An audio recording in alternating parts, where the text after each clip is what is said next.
The day that I realized that all the answers you could ever want to have about the content knowledge you were teaching in a course could be found by simply typing something into Google and hitting a return, I had this perspective that the way you teach in a classroom was going to have to evolve.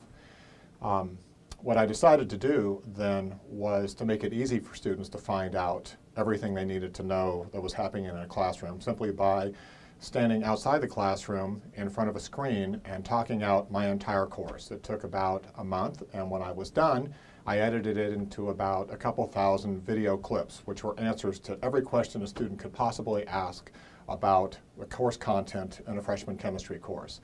Once that was put online and once that was put into Quest and made part of learning modules, I suddenly realized when I walked into classes that I could do whatever I wanted with a class. I remember in the fall semester, the first time I taught the course with these learning modules in place, that when the course had come to an end and I'd given my last lecture, there were about 2.5 weeks until the final exam. And I've been giving final exams in this course for about 15 years. I know what the average grade on a final exam looks like. It's been the same every year for 15 years. The first year I did this using my learning modules with all of my video clips in it, the average grade on that final went up a full letter grade. It went from an average of 70 to an average of 80, just like that, for the first time in 15 years.